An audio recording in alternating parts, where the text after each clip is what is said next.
এই ভিডিওতে আমরা নবম শ্রেণীর দ্বিতীয় পর্যায়ক্রমিক মূল্যায়নে ভূগোলে 2 নম্বর স্কুলের প্রশ্নের উত্তরগুলো আলোচনা করব।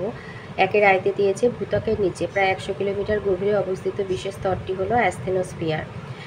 2 দিয়েছে পৃথিবীর বৃহত্তম উচ্চ মালভূমি তিব্বত মালভূমি। 3 কোনো স্থান এবং তার প্রতিপাদ্য স্থানের মধ্যে সময়ের পার্থক্য 12 ঘন্টা। 4 ভারতের প্রমাণ সময় ধরা হয় 82 ডিগ্রি 30 মিনিট পূর্ব দ্রাঘিমার স্থানীয় সময়কে। 5 আর্দ্রক্রান্তীয় অঞ্চলে সৃষ্টি হয় ল্যাটেরাইট মাটি। 6 জোয়ারের জলে পুষ্ট একটি নদী হচ্ছে মাতলা। 7 পশ্চিমবঙ্গের অধিক বৃষ্টিপাতযুক্ত স্থান বক্সাদুয়ার। বিভাগ খতে আসি। 2 এতে বলেছে শুদ্ধ অশুদ্ধ বলতে হবে। আয়তে বলেছে তরাই শব্দের অর্থ রুক্ষ পাথুরে জমি অশুদ্ধ। 2 হচ্ছে আবহবিকার একটি স্থিতিশীল প্রক্রিয়া শুদ্ধ। 3 বলেছে আগ্নেয়গিরির অগ্নুৎপাতের ফলে দাক্ষিণাত্য মালভূমির সৃষ্টি হয়েছে, এটা অশুদ্ধ। 4 একই অক্ষরেখায় অবস্থিত বিভিন্ন স্থানে স্থানীয় সময় এক হয়, এটা দ্রাঘিমা রেখা হবে, তাই এটা অশুদ্ধ।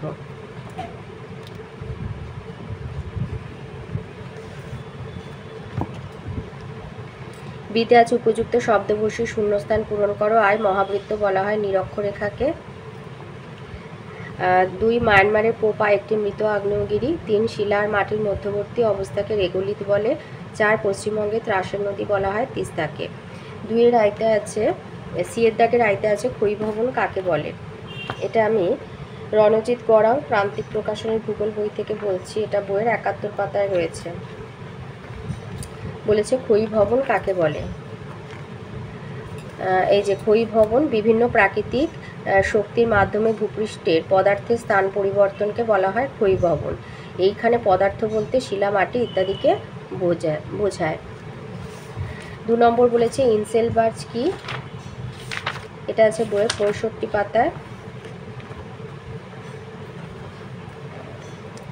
এই যে পেডিমেন্ট সমভূমি মরুভূমি এবং মরুপ্রায় অঞ্চলে পর্বতের পাদদেশে বায়ু এবং জলধারার মিলিত ক্ষয়কাজে যে সমতল শিলাময় ভূমি সৃষ্টি হয় তা হলো পেডিমেন্ট সমভূমি বা প্লেডিপ্লেন। আর এই সমভূমিতে অনুচ্চ যে টিলা থাকে তাকে যা ইনসেলবার্জ নামে পরিচিত।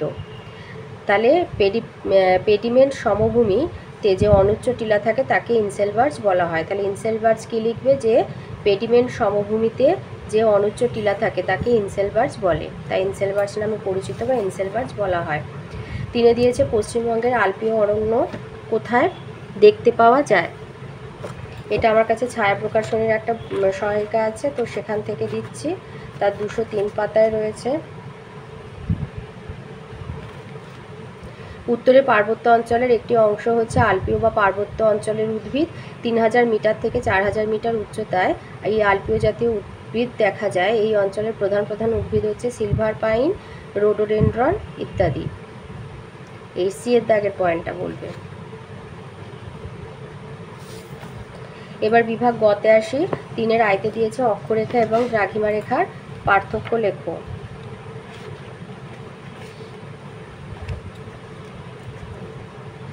অক্ষরেখা এবং দ্রাঘিমা রেখার পার্থক্য। 1 নম্বর পয়েন্ট হচ্ছে বিষয় সম অক্ষাংশ স্থানগুলিকে পূর্ব পশ্চিমে যুক্তকারী পূর্ণবৃত্ত কাল্পনিক রেখা, আর সমদ্রাঘিমা স্থানগুলিকে উত্তর দক্ষিণে যুক্তকারী অর্ধবৃত্ত কাল্পনিক রেখা। কেন্দ্রের কোণের মান পূর্ণবৃত্ত বলে কেন্দ্রের কোণের সৃষ্টি হয় 360 ডিগ্রি, অর্ধবৃত্ত বলে কেন্দ্রের কোণের সৃষ্টি হয় 180 ডিগ্রি। বৈশিষ্ট্য হচ্ছে অক্ষরেখাগুলি পরস্পর সমান্তরাল কিন্তু পরিধি সমান নয়। দ্রাঘিমা রেখাগুলি পরস্পর সমান্তরাল নয় কিন্তু পরিধি সমান। সর্বনিম্ন আর সর্বোচ্চ মান। সর্বনিম্ন মান 0 ডিগ্রি, সর্বোচ্চ মান 90 ডিগ্রি। সর্বোচ্চ মান 90 ডিগ্রি দুইটি পৃথক বিন্দু, আর সর্বনিম্ন মান 0 ডিগ্রি, সর্বোচ্চ মান 180 ডিগ্রি, সর্বোচ্চ মান 180 ডিগ্রি একটি রেখা। পৃথিবীর কেন্দ্রের সাথে সম্পর্ক নিরক্ষরেখা ছাড়া বাকি অক্ষরেখাগুলির কেন্দ্র আর পৃথিবীর কেন্দ্র এক নয়, আর প্রতিটি দ্রাঘিমা রেখার কেন্দ্র আর পৃথিবীর কেন্দ্র এক। গুরুত্ব হচ্ছে অক্ষরেখার সাহায্যে অবস্থান নির্ণয় ছাড়াও উষ্ণতা তথা জলবায়ু সম্পর্কে ধারণা পাওয়া যায়। এর সাহায্যে পৃথিবীকে তাপমণ্ডলে ভাগ করা হয়েছে। আর দ্রাঘিমা রেখার সাহায্যে অবস্থান নির্ণয় ছাড়াও সময় সম্পর্কে ধারণা পাওয়া যায়। এর সাহায্যে পৃথিবীকে সময় মণ্ডলে ভাগ করা হয়েছে।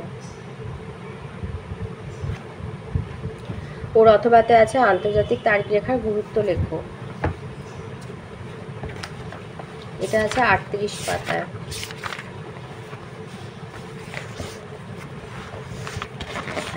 এটা 2 নম্বরের প্রশ্ন, প্রশ্নের মান 2।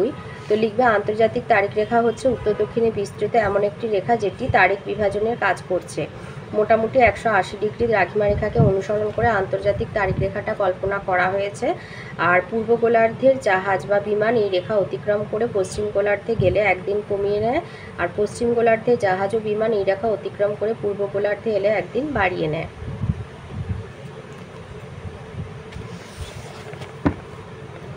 3-এ 2 নম্বর প্রশ্ন বলেছে অন্তর্জাত এবং বহির্জাত প্রক্রিয়ার পার্থক্য লেখো।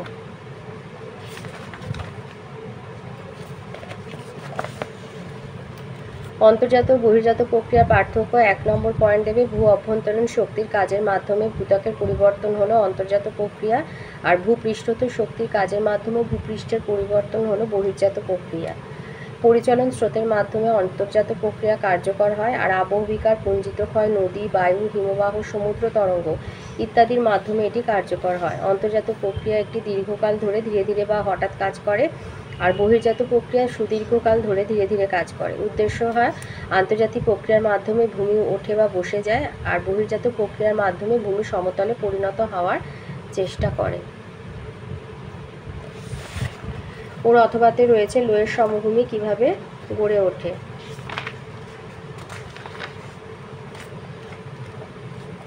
লিখবে মরুভূমির সূক্ষ্ম পলি ও বালিকণা হলো লোয়েস। এই পদার্থ দিনের পর দিন মরুভূমি থেকে অন্য স্থানে উড়ে গিয়ে ও সঞ্চিত হয়ে সমভূমির সৃষ্টি করে। যেমন চীনের হুয়াংহো অববাহিকায় গোবি মরুভূমি থেকে লোয়েস উড়ে এসে লোয়ের সমভূমি গঠন করেছে। 3-এ দিয়েছে জারণ আবহবিকার কাকে বলে। এটা আবহবিকার চ্যাপ্টারে রয়েছে। এটা হচ্ছে রাসায়নিক আবহবিকারের একটা পদ্ধতি, হচ্ছে জারণ আবহবিকার। শিলা ও খনিজের সাথে রাসায়নিকভাবে অক্সিজেন যুক্ত হওয়াকে বলে জারণ। যে সকল শিলায় লোহা আছে সেখানে জারণ প্রক্রিয়া দেখা যায়, তবে অ্যামফিবোল, পাইরক্সিন, বায়োটাইট প্রভৃতি খনিজের ওপরও জারণ প্রক্রিয়া কার্যকর হয়।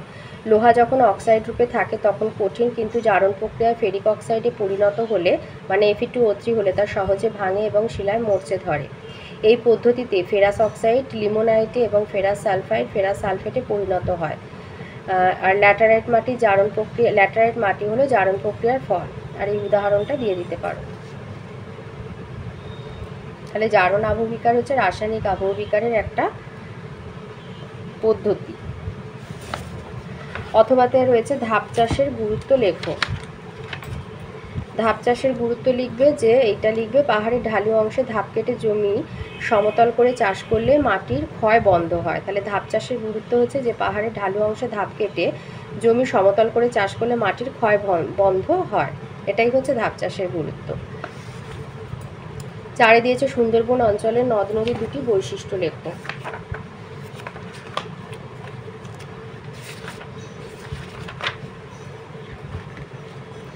সুন্দরবন অঞ্চলের নদীর বৈশিষ্ট্য লিখবে যে 1 হচ্ছে নদীগুলির উচ্চ অংশে মজে যাওয়ার কারণে অস্তিত্ব নেই। 2 নদীগুলিতে জোয়ার ভাটা খেলে এবং জোয়ারের জলে পুষ্ট বলে চিরপ্রবাহী। আর 3 জোয়ারের কারণে জল লবণাক্ত এবং উজান স্রোত দেখা যায়। 4 চওড়া খাড়ির সৃষ্টি হয়েছে। তো 4টে পয়েন্ট আছে, যে কোনো দুটো লিখে দেবে। অথবাতে বলেছে আশ্বিনের ঝড় কি। আশ্বিনের ঝড় লিখবে যে এটি সৃষ্টি হয় সমুদ্রে সৃষ্ট ঘূর্ণাবর্তের প্রভাবে। এই ঘূর্ণাবাত অতি ভয়ঙ্কর ঝড়েরও সৃষ্টি করে। শুধু পশ্চিমবঙ্গ নয়, পূর্ব ভারতের উপকূলীয় রাজ্যগুলিতে প্রতি বছরই এর প্রভাব পড়ে। 2013 সালের অক্টোবরের ফাইলিন ঝড় এরূপ একটি শক্তিশালী ঘূর্ণাবাত। পশ্চিমবঙ্গে এই ঝড়ই হলো আশ্বিনের ঝড়। এবার বিভাগ ঘতে আসি। 4-এর 1 নম্বর প্রশ্ন বলেছে পশ্চিমবঙ্গে পার্বত্য অঞ্চলের উদ্ভিদের শ্রেণী বিভাগ করো।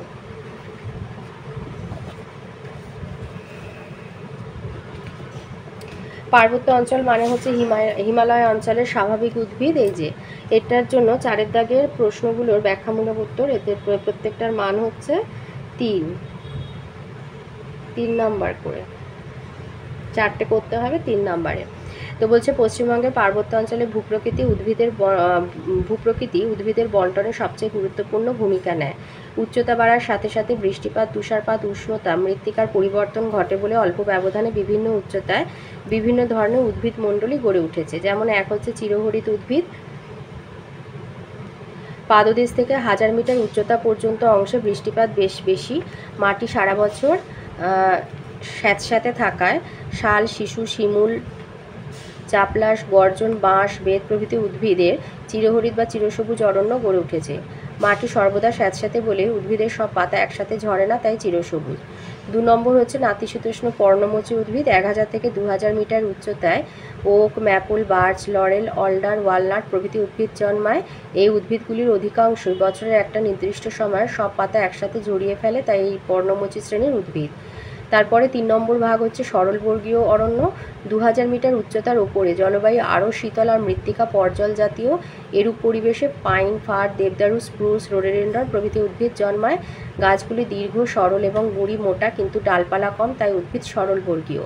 আর 4 নম্বর হচ্ছে আলপীয় অরণ্য, মানে 2000 মিটারের বেশি উচ্চতায়, 3000 থেকে 4000 মিটার হবে এটা আর কি লিখবে, যে ওপরে যেখানে বেশ কিছুটা সময় বরফে ঢাকা থাকে সেখানে ম্যাগনেলিয়া, তৃণ আর গুল্ম জন্মায়, যা আলপীয় অরণ্য নামে পরিচিত।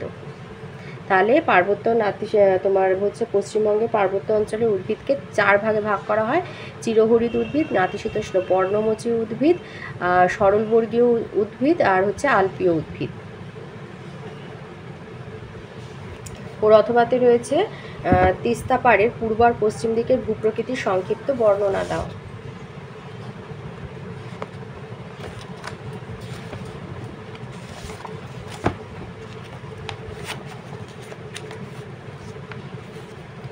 এই যে তিস্তা খাতের পশ্চিম অঞ্চল লিখবে সিঙ্গলীলা এবং দার্জিলিং শৈলশিরা নিয়ে এই অঞ্চলটা গঠিত। সিঙ্গলীলা শৈলশিরা দার্জিলিং ও নেপাল সীমান্তে উত্তর থেকে দক্ষিণে বিস্তৃত। এই শৈলশিরা নেপাল ও ভারতের সীমানা। এখানে রয়েছে 4টি শৃঙ্গ যাদের উচ্চতা 3000 মিটারের চেয়েও বেশি, যেমন সান্দাকফু, সবরগ্রাম, ফালু, টাংলু। সান্দাকফু হচ্ছে পৃথিবীর সর্বোচ্চ শৃঙ্গ। 2 হচ্ছে দার্জিলিং শৈলশিরা। এই শৈলশিরার মাঝখানে রয়েছে বিখ্যাত টাইগার হিল। টাইগার হিল থেকে আবার 3টি ছোট শৈলশিরা 3 দিকে চলে গেছে। পূর্বে দার্জিলিং লেবং শৈলশিরা, উত্তর পূর্বে তাগদা পেশক এবং দক্ষিণে বাগোরা ডাউ হিল। টাইগার হিলের কাছেই রয়েছে আরও 2টি উচ্চভূমি, ঘুম পাহাড় এবং মণিভঞ্জন শৈলশিরা।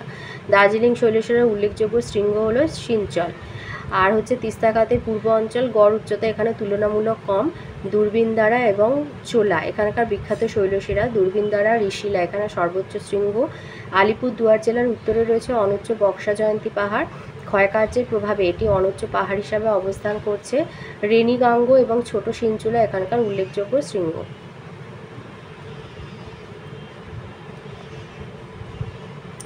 4-এ 2 নম্বর দিয়েছে মৃত্তিকা ক্ষয়ের 3টি মনুষ্যসৃষ্ট কারণ লেখো। এই যে মাটি ক্ষয়ের কারণ 3টে কারণ। একটা হচ্ছে বনভূমি ধ্বংস, বনভূমি ধ্বংস মানুষই করে। 2 হচ্ছে অধিক পশুচারণ, এগুলো মানুষ করায়। আর 3 হচ্ছে অবৈজ্ঞানিক প্রথায় চাষ। তাহলে বনভূমি ধ্বংস, মাটি ক্ষয়ের মূল কারণ এটি। গাছের শিকড় মাটিকে আঁকড়ে ধরে রাখে, তাই গাছ কেটে ফেললে মাটি ধুয়ে বেরিয়ে যাবে। উত্তর পূর্ব ভারতে ঝুম চাষের কারণে মাটি ক্ষয় খুব বেশি হয়। 2 হচ্ছে অধিক পশুচারণ, পাহাড়ের ঢালে ক্রমাগত পশুচারণে ঘাস কমে যায়, ফলে বৃষ্টির ফোঁটা সরাসরি মাটিতে পড়ে এবং জলের প্রবাহে মাটি ধুয়ে যায়। 3 অবৈজ্ঞানিক প্রথায় চাষ, প্রাচীন পদ্ধতিতে চাষের কারণে মাটির ক্ষয় হয়। ঝুম চাষ খুবই ক্ষতিকারক। তো এই বনভূমি ধ্বংস, অধিক পশুচারণ আর অবৈজ্ঞানিক প্রথায় চাষ, এটাই হলো মাটি ক্ষয়ের মানে মৃত্তিকা ক্ষয়ের 3টি মনুষ্যসৃষ্ট কারণ। অথবাতে দিয়েছে তুহিন খণ্ডীকরণ আবহবিকার কিভাবে ঘটে।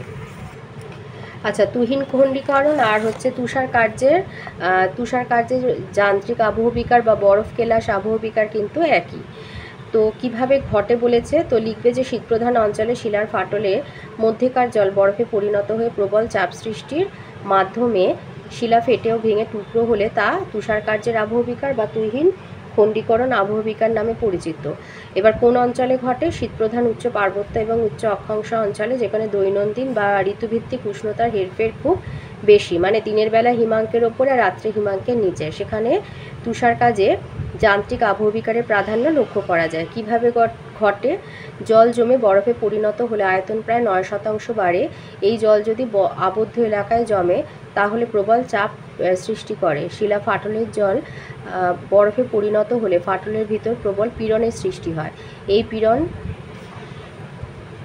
শিলার পীড়ন সহ্য ক্ষমতার থেকে অনেক বেশি, ফলে শিলা ফাটল ক্রমশ বাড়তে বাড়তে একসময় টুকরো টুকরো খণ্ডে পরিণত হয়। এই টুকরো টুকরো খণ্ড পর্বতের পাদদেশে স্ক্রিয় ট্যালাস গঠন করে। ট্যালাস দিয়ে গঠিত ভূমিরূপ ব্লক স্পেট ফেলসেনমির প্রস্তর ক্ষেত্র প্রভৃতি নামে পরিচিত।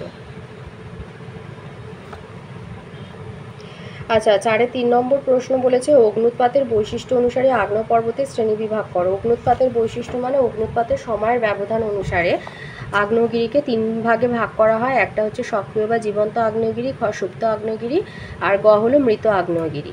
তাহলে সক্রিয় বা জীবন্ত আগ্নেয়গিরি হচ্ছে যে সকল আগ্নেয়গিরি দিয়ে ঘন ঘন অগ্নুদ্গম ঘটে, সেগুলি হলো সক্রিয় বা জীবন্ত আগ্নেয়গিরি। আর the international association of volcanology and chemistry of Earth interior সংস্থা অনুযায়ী এখন পৃথিবীতে সক্রিয় আগ্নেয়গিরির সংখ্যা 500টি। সক্রিয় আগ্নেয়গিরি আবার ভাগ আছে, একটা হচ্ছে সক্রিয় অবিরাম আগ্নেয়গিরি, এগুলি দিয়ে অবিরাম অগ্নুদ্গম ঘটে, যেমন ইটালির স্ট্রম্বুলি, ইকুয়েডরের কটোপক্সি।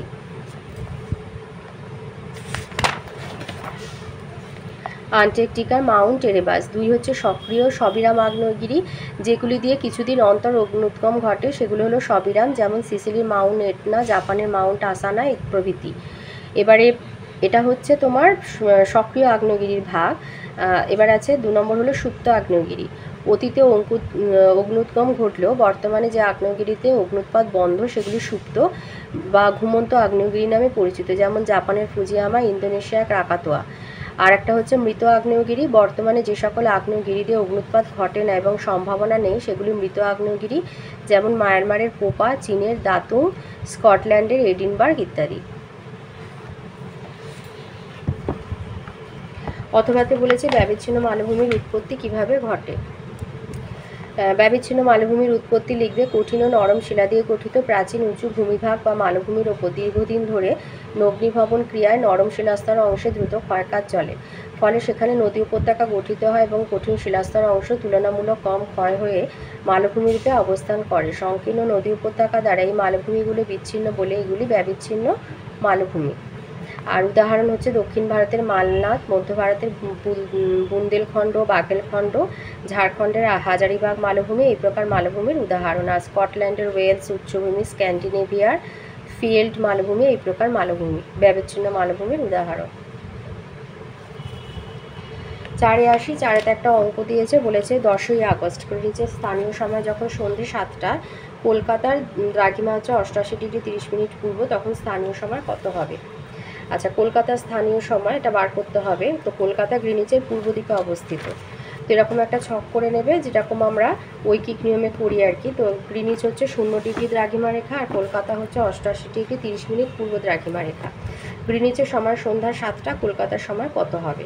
তাহলে আমরা কি জানি যে গ্রিনিচের দ্রাঘিমার মান 0°, অতএব কলকাতা আর গ্রিনিচের মধ্যে দ্রাঘিমার পার্থক্য, যেহেতু 88°30' বড়, তো এখান থেকে 0 বাদ দেবে, তাহলে হচ্ছে 88°30'। তাহলে কলকাতা এবং গ্রিনিচের মধ্যে সময়ের পার্থক্য কত হবে। তাহলে 1 ডিগ্রিতে দ্রাঘিমার, এখানে দেখো ডিগ্রি আছে আবার মিনিট আছে, তাহলে 1 ডিগ্রি দ্রাঘিমার পার্থক্যে সময়ের পার্থক্য হয় 4 মিনিট। তাহলে 88° দ্রাঘিমার পার্থক্যে সময়ের পার্থক্য হবে 88 গুণ 4 মানে 352 মিনিট। 60 দিয়ে ভাগ করলে 5 ঘন্টা 52 মিনিট। আবার 1 মিনিট দ্রাঘিমার পার্থক্যে সময়ের পার্থক্য হয় 4 সেকেন্ড। 4 সেকেন্ড, হ্যাঁ। তাহলে 30 মিনিট দ্রাঘিমার পার্থক্য হবে 4 গুণ 30 মানে 120 সেকেন্ড। 60 দিয়ে ভাগ করলে 2 মিনিট। সুতরাং গ্রিনিচ আর কলকাতার মধ্যে সময়ের পার্থক্য 5 ঘন্টা 52 মিনিট প্লাস 2 মিনিট মানে 5 ঘন্টা 54 মিনিট। এবারে যেহেতু কলকাতা গ্রিনিচের পূর্বে অবস্থিত, তাহলে কলকাতা স্থানীয় সময় গ্রিনিচের সময়ের তুলনায় বেশি প্লাস বা এগিয়ে থাকবে। সুতরাং গ্রিনিচের সময় যখন সন্ধ্যা 7টা, তখন কলকাতা স্থানীয় সময় হবে সন্ধ্যা 7টা প্লাস 5 ঘন্টা 54 মিনিট মানে রাত 12টা 54 মিনিট হবে। 4-এর অথবাতে আছে অক্ষাংশের ভিত্তিতে পৃথিবীর তাপবলয়গুলি সম্পর্কে লেখো। অক্ষাংশের ভিত্তিতে তাপবলয় শনাক্তকরণ। পৃথিবী উপগোলক হওয়ায় নিরক্ষরেখায় সূর্যরশ্মি লম্বভাবে পড়ে এবং নিরক্ষরেখা থেকে উত্তরে ও দক্ষিণে পতন কোণ তির্যক থেকে অতি তির্যক হতে থাকে, ফলে উভয় গোলার্ধে অক্ষাংশের মান বাড়ার সাথে সাথে উষ্ণতাও কমতে থাকে। অক্ষাংশের ওপর ভিত্তি করে পৃথিবীকে 3টি তাপমণ্ডলে ভাগ করা হয়। এক হচ্ছে উষ্ণমণ্ডল, নিরক্ষরেখাকে মাঝখানে রেখে উভয় গোলার্ধে কর্কটক্রান্তি ও মকরক্রান্তির মধ্যবর্তী অঞ্চলে উষ্ণতা সারা বছর বেশি থাকে বলে এটা উষ্ণমণ্ডল। কেন হয়? এক হচ্ছে সূর্যের উত্তরায়ণ আর দক্ষিণায়নের সীমা থাকে এই অঞ্চলের মধ্যেই। 2 হচ্ছে এই অঞ্চলে সারা বছর দিনরাত্রির দৈর্ঘ্য সমান। প্রায় তেমন সূর্যরশ্মি গড় পতন কোণেও সারা বছর থাকে লম্ব, ফলে উষ্ণতা বেশি। এখানে গড় তাপমাত্রা প্রায় 27 ডিগ্রি সেলসিয়াস। 2 হচ্ছে নাতিশীতোষ্ণ মণ্ডল। উত্তর গোলার্ধে কর্কট ক্রান্তি থেকে সুমেরু বৃত্ত আর দক্ষিণ গোলার্ধে মকর ক্রান্তি থেকে কুমেরু বৃত্তের মধ্যবর্তী অঞ্চলের উষ্ণতা মাঝারি বলে এটি নাতিশীতোষ্ণ মণ্ডল। উত্তর গোলার্ধে এটি উত্তর নাতিশীতোষ্ণ মণ্ডল আর দক্ষিণ গোলার্ধে এটি দক্ষিণ নাতিশীতোষ্ণ মণ্ডল নামে পরিচিত। কেন হয়? এক হচ্ছে এই অংশে দিনরাত্রি দৈর্ঘ্যের হেরফের বেশ বেশি, আর খ সূর্যের উত্তরায়ণ আর দক্ষিণায়নের কারণে সূর্যরশ্মি কখনো সামান্য লম্ব, বেশিরভাগ সময় তির্যক আর কিছুটা সময় অতি তির্যক বলে সারা বছর গড় তাপমাত্রা মাঝারি ও নাতিশীতোষ্ণ থাকে। এখানে উষ্ণতা থাকে বছরে 0 থেকে 27 ডিগ্রি সেলসিয়াসের মধ্যে। 3 হচ্ছে হিমমণ্ডল। উভয় গোলার্ধের সুমেরু বৃত্ত আর কুমেরু বৃত্ত থেকে উভয় মেরু পর্যন্ত অঞ্চলে উষ্ণতা সারা বছর প্রায় হিমাঙ্কের নিচে থাকে বলে এটি হিমমণ্ডল। কেন হয়? এক হচ্ছে এখানে দিন ও রাতের দৈর্ঘ্যের ফারাক খুব বেশি, বেশ কিছু স্থানে একটানা প্রায় 6 মাস সূর্যকে দেখাই যায় না। 2 হচ্ছে বাকি 6 মাস সূর্য থাকলেও সূর্যরশ্মির পতন কোণ এত তীর্যক যে ভূপৃষ্ঠ আর বায়ুমণ্ডল গরম হতে পারে না, ফলে সারা বছর অঞ্চলটি বরফে ঢাকা থাকে। এখানে তাপমাত্রা প্রায় সারা বছর হিমাঙ্কের অনেকটা নিচে থাকে। এবার বিভাগ মুতে আসি। 5-এর আয়তে দিয়েছে 5 সংস্থান তত্ত্ব অনুসারে ভঙ্গিল পর্বতের উৎপত্তি ব্যাখ্যা করো। আচ্ছা, এই যে 5 সংস্থান তত্ত্বের মাধ্যমে ভঙ্গিল পর্বতের উৎপত্তি। 1 নম্বর হচ্ছে মহাদেশীয় আর মহাদেশীয় মানে দুটো মহাদেশীয় পাতের সংঘর্ষে ভঙ্গিল পর্বতের উৎপত্তি, যেমন হিমালয়ের আল্পসের উৎপত্তি। অভিসারী পাতসীমানা বরাবর দুটি মহাদেশীয় পাত যেখানে ধাক্কা লাগে বা মিলিত হয়, সেখানে অপেক্ষাকৃত ভারী পাতটি অতি মৃদু ঢালে অন্য পাতের নিচে প্রবেশ করে এবং পাতসীমানার মহীখাতে সঞ্চিত পলিরাশিতে প্রবল চাপ পড়ে। এই চাপের প্রভাবে পলিরাশি ভাঁজকে ওপরে উঠে ভঙ্গিল পর্বত গঠিত হয়। এভাবেই ভারত উপদ্বীপীয় পাত আর ইউরেশীয় পাতের সংঘর্ষে টেথিস মহীখাতের পলি ভাঁজকে হিমালয় পর্বতের উৎপত্তি ঘটেছে। একইভাবে আফ্রিকার ইউরেশিয়া পাতের সংঘর্ষে সৃষ্টি হয়েছে ইউরোপের আল্পস পর্বত।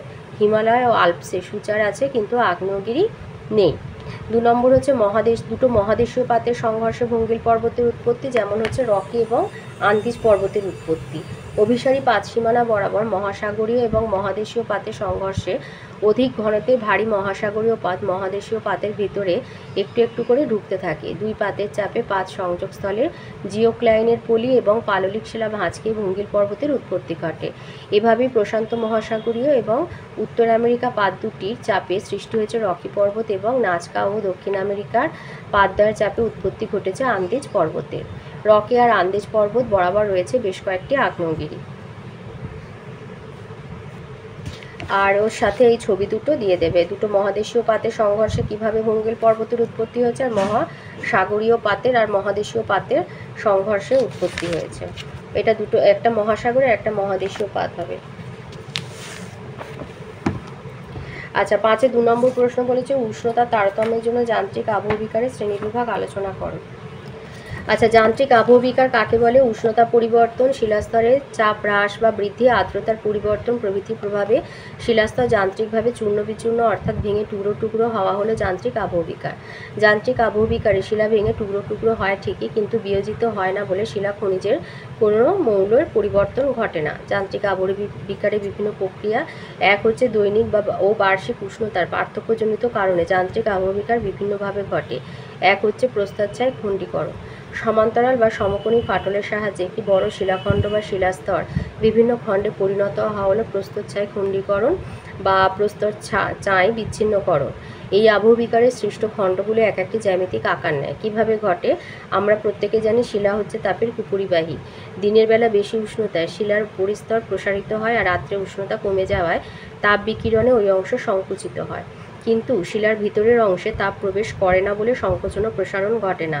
এইভাবে অসম সংকোচন ও প্রসারণে শিলাস্তরে পীড়নের সৃষ্টি হয় এবং পীড়নের নির্দিষ্ট মান অতিক্রম করলে শিলায় অসংখ্য উলম্ব, সমান্তরাল ও সমকোণী ফাটল তৈরি হয়। এই ফাটলগুলি পরবর্তী সময়ে একটু একটু করে বাড়তে থাকে এবং এক সময় ফাটল বরাবর বিভিন্ন আকৃতির টুকরো টুকরো খণ্ড বেরিয়ে আসে। কোন শিলায় প্রস্তরচ্ছায় খণ্ডীকরণ ঘটে? মরুভূমি অঞ্চলে গ্র্যানাইট আর কোয়ার্টজ শিলায় প্রস্তরচ্ছায় খণ্ডীকরণ প্রক্রিয়া ঘটে। শুষ্ক অঞ্চলে চুনাপাথরে এই প্রক্রিয়া দেখা যেতে পারে। 2 হচ্ছে স্বল্পমোচন। সমসত্ব প্রকৃতির শিলার উপরিভাগ থেকে পেঁয়াজের খোসার মতো পাতলা পাতলা স্তর খুলে যাওয়া হলো স্বল্পমোচন। এটিকে অনিয়ন ওয়েদারিংও বলা হয়। কিভাবে ঘটে? শিলা তাপের কুপরিবাহী হওয়ায় মূল শিলাস্তরের বাইরের অংশ দিনের বেলা প্রসারিত, রাত্রে সংকুচিত হয়, কিন্তু ভিতরের অংশ সংকুচিত ও প্রসারিত হতে পারে না। ফলে ভিতর থেকে বাইরের দিকে একটা অসম তাপীয় চালের সৃষ্টি হয় এবং বাইরের অংশ ক্রমাগত সংকোচন ও প্রসারণে স্তরে স্তরে খুলে যায়। মূল শিলাখণ্ডের বাইরের অংশ পেঁয়াজের খোসার মতো খুলে গিয়ে সম্পূর্ণ শিলাটি গোলাকার আকৃতি ধারণ করে। তাই এই প্রক্রিয়া উপগোলাকার আবহবিকার নামেও পরিচিত। কোন শিলায় ঘটে? মরুয়া শুষ্ক অঞ্চলের কেলাসিত গ্রানাইট ও নিজ শিলায় এই প্রকার আবহবিকা দেখা যায়। 3 হচ্ছে ক্ষুদ্রকণা বিস্ফোরণ। মরুভূমি অঞ্চলে প্রবল উষ্ণতা তারতম্যজনিত কারণে শিলা হঠাৎ আওয়াজ করে ফেটে গিয়ে ক্ষুদ্র ক্ষুদ্র খণ্ডে পরিণত হওয়া হলো ক্ষুদ্রকণা বিস্ফোরণ। কিভাবে ঘটে? শিলা যে সকল খনিজ দ্বারা গঠিত তাদের বৈশিষ্ট্য, প্রকৃতি, রং হলো ভিন্ন। দিনের বেলা সূর্যের তাপে শিলার খনিজগুলো ভিন্ন হারে প্রসারিত এবং রাত্রে ভিন্ন হারে সংকুচিত হয়। এইভাবে ক্রমাগত সংকোচন ও প্রসারণে শিলায় প্রবল পীড়নের সৃষ্টি হয় এবং একসময় শিলা আওয়াজ করে ফেটে ক্ষুদ্র ক্ষুদ্র খণ্ডে পরিণত হয়। মরু অঞ্চলে প্রায়শই দুপুর বা বিকেলে পিস্তল থেকে গুলি ছোড়ার মতো শিলা ফাটার আওয়াজ পাওয়া যায়। দিনের বেলা কখনো কখনো প্রচণ্ড গরম শিলার ওপর বৃষ্টির জল পড়ে শিলা হঠাৎ সংকুচিত হলে তা আওয়াজ করে ফেটে যায়। কোন শিলায় ঘটে? মরুভূমি অঞ্চলে গ্রানাইট, ব্যাসল্ট শিলায় ক্ষুদ্রকণা বিস্ফোরণ ঘটে। 4 হচ্ছে তুষারের কাজে যান্ত্রিক আবহবিকার বা বরফ কেলাস আবহবিকার। শীতপ্রধান অঞ্চলে শিলার ফাটলের মধ্যেকার জল বরফে পরিণত হয়ে প্রবল চাপ সৃষ্টির মাধ্যমে শিলা ফেটে ও ভেঙে টুকরো হলে তা তুষার কার্যের আবহবিকার। কোন অঞ্চলে ঘটে? শীতপ্রধান পার্বত্য ও উচ্চ অক্ষাংশ অঞ্চলে, যেখানে দৈনন্দিন বা ঋতুভিত্তিক উষ্ণতার হেরফের খুব বেশি, সেখানে তুষারের কাজে যান্ত্রিক আবহবিকারের প্রাধান্য লক্ষ্য করা যায়। কিভাবে ঘটে? জল জমে বরফে পরিণত হলে আয়তন প্রায় 9% বাড়ে। এই জল যদি আবদ্ধ এলাকায় জমে তাহলে প্রবল চাপ সৃষ্টি করে। শিলা ফাটলের জল বরফে পরিণত হলে ফাটলের ভেতরে প্রবল পীড়নের সৃষ্টি হয়। এই পীড়ন শিলার পীড়ন সহ্য ক্ষমতার থেকে অনেক বেশি, ফলে শিলা ফাটল ক্রমশ বাড়তে বাড়তে একসময় টুকরো টুকরো খণ্ডে পরিণত হয়। এই টুকরো টুকরো খণ্ড পর্বতের পাদদেশে স্ক্রি আর ট্যালাস গঠন করে। ট্যালাস দিয়ে গঠিত ভূমিরূপ ব্লক স্পেট, ফেলসেনমির, প্রস্তরক্ষেত্র প্রভৃতি নামে পরিচিত।